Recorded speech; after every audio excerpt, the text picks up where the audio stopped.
What I'd really like to do is something extraordinary. Something big, something mega, something copious, something capacious, something kajunga.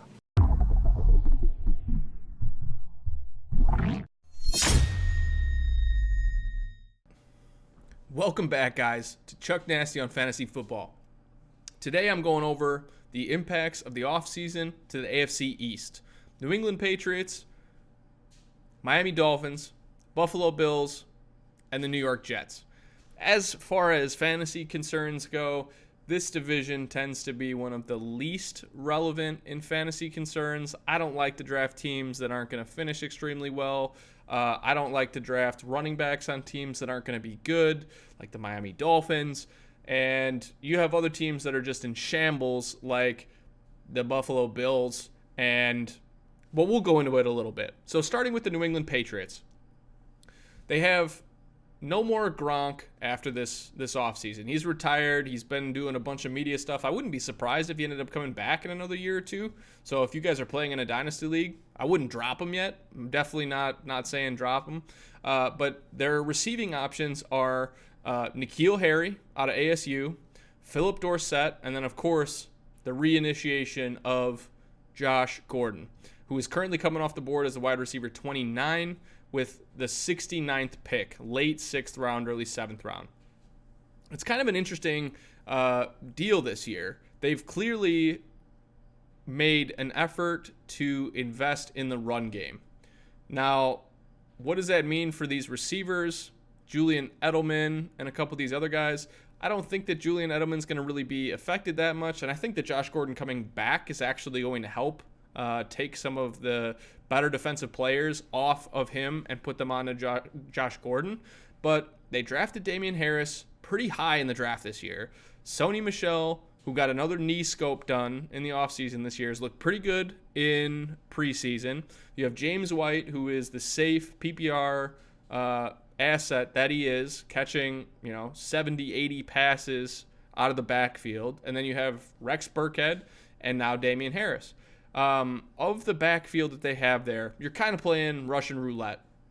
I personally, in PPR formats, don't draft Sony Michel.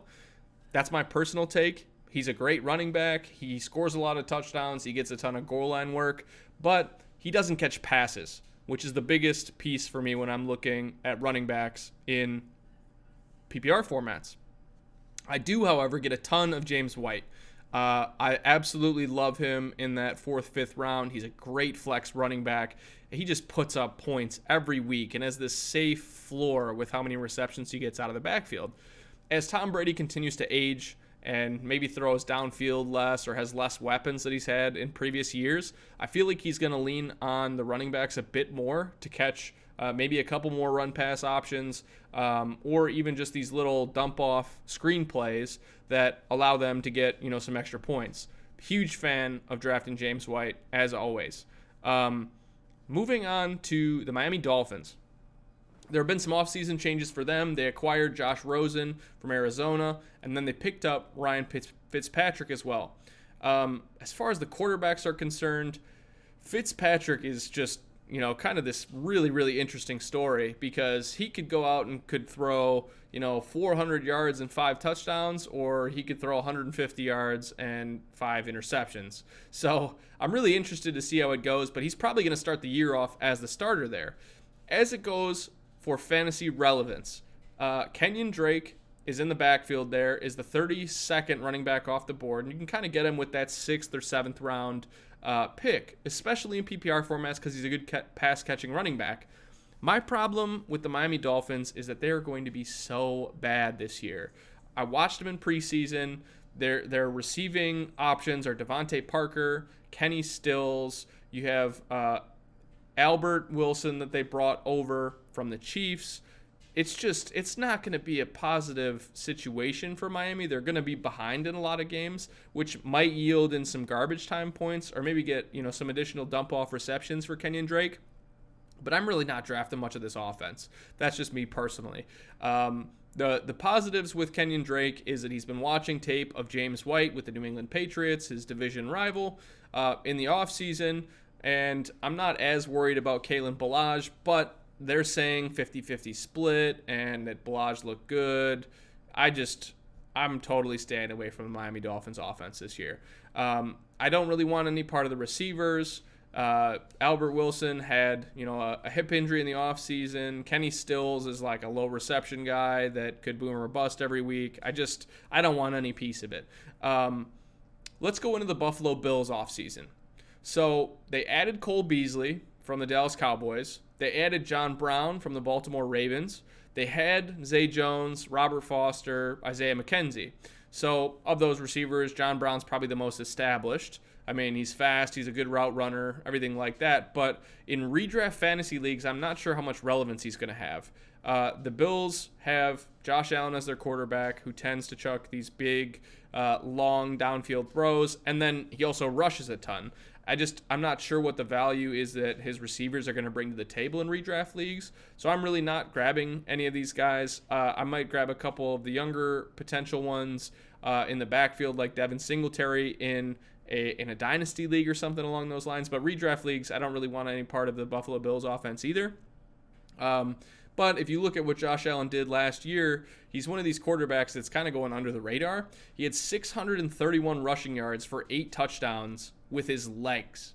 And if he can somehow string together a half-decent season with a good receiving core that has kind of come from all over, I mean, it's sort of this piecemeal receiving core, it might be a situation where he has some redraft value late, or you end up taking somebody like Lamar Jackson or Kyler Murray, who you're not sure how they're going to perform this year, and you have a backup option that is sitting on your bench in Josh Allen that you can get in that 10th, 11th, 12th round. Not a bad option at all. As far as the running backs go, this is another mess, kind of like the Eagles, but LaShawn McCoy, Frank Gore, TJ Yeldon, Devin Singletary are all in the backfield here. Where's the fantasy relevance? I want somebody that is somewhat of a clear-cut back, or at least has a clear-cut path to take the number 1 RB workload. There is no clear-cut path for this team. If LaShawn McCoy goes down, Singletary then has to hurdle TJ Yeldon's pass catching ability and Frank Gore's ageless wonder of his rushing. It's just there's nobody that I want to draft here that is a great value besides potentially LaShawn McCoy late, and just really hope that he gets some of his old spark back. I'm not sure that it's going to happen. I don't really want anything to do with Buffalo either. I'm guessing by the end of this week, when they're down there to their 53-man roster, that they're going to be cutting somebody. They might cut a veteran. I don't know. Maybe they trade a running back down to Houston or something like that. It just seems like they have way too many cooks in the kitchen on this one. Moving on from the Buffalo Bills, we have the last team in the division is the New York Jets. So the only couple players in this, there are actually some players of value for the New York Jets this year. Le'Veon Bell, of course, being one of them. But the offensive line for the Jets was not good last year. And Le'Veon Bell is definitely getting a downgrade from what he had with the Pittsburgh Steelers. So to draft somebody that hasn't played football in a full year, and then to say, you know what, I want to invest a first-round pick in him is crazy talk. I'm not drafting Le'Veon Bell in the first round because I know how Adam Gase feels about running backs. He didn't like that they signed Le'Veon Bell for as much as they have. Ty Montgomery's there, which it's not really going to change anything. I mean, Le'Veon Bell kind of commands like a certain workload, but I don't feel great about the team. Are they going to be ahead in a lot of games where they're able to utilize Le'Veon Bell's pass catching or rushing ability to run out the clock? I don't think that they're going to have a great year. Now, on the flip side of that, Sam Darnold is looking like he's going to be the next big thing in New York. Huge fan of him in dynasty leagues. You can probably get him in like a 2-quarterback league this year, or maybe like a late round high-end QB2. I wouldn't be surprised if he threw for 4,000 yards and like 24 or 25 touchdowns this year. But for the most part, he is a big target in dynasty leagues. You want to try to trade for him now, because the second he starts to get better weapons, right now he has, Quincy Enunwa, Jamison Crowder, and Robbie Anderson. If they somehow end up getting another good or an actual like well above average wide receiver, and Darnold just decides that he's going to be, he's going to play like his talent dictates he will. Chris Herndon comes back from suspension and all of this. He has a very, very bright future in that offense. It's exciting to watch him. But in redraft leagues, he doesn't have a great value for most of us that are drafting QBs. Leagues aren't deep enough unless you're playing in a 2-quarterback league to where you need to grab a Sam Darnold. You can grab like a more established pass catcher that's going to have a safer floor. So for the most part, I mean, he's not really being drafted in redraft leagues. If you're in a 2-quarterback league or a dynasty league, you need to go get him, specifically in a dynasty league, because the second he starts to pop off, you're never going to be able to pry him out of somebody's hands. And then we go into the receiving core in New York. We talked a little bit about Jamison Crowder, Quincy Enunwa, Robbie Anderson. I mean, of these in redraft leagues, Robbie Anderson's really the only one that's going to be fantasy relevant. He's a deep threat that's going off the board as the wide receiver 30, which is going at pick 78. So that's late 7th round, early 8th round. He's projected right around the 850 yards, 7 touchdowns. I mean, he's a great wide receiver. Like, you watch some of these plays, he's fast. He burns corners so frequently. It's just one of those deals where if you like the guy, you can draft him. He's a pretty safe pick to invest in at that point in the draft, because you're not really worried about somebody being a bust in the 7th, 8th, 9th, 10th round. You're worried about the safe upside guys in the first 4 rounds being a bust. So, you can grab a really safe, volume-based receiver, a Keenan Allen of the world, a Mike Evans or somebody like that, and then you pair your second wide receiver of like a Robbie Anderson or a Will Fuller, a guy with upside, kind of that structure of your roster, to where if Robbie Anderson goes off and you get the safe upside floor of Mike Evans, your team is going to have a great week. So definitely look for Robbie Anderson in that mid to late 7th round range. He's a good pick coming off the board, and that's all I got for you. So we'll be coming back in the next episode with the AFC South.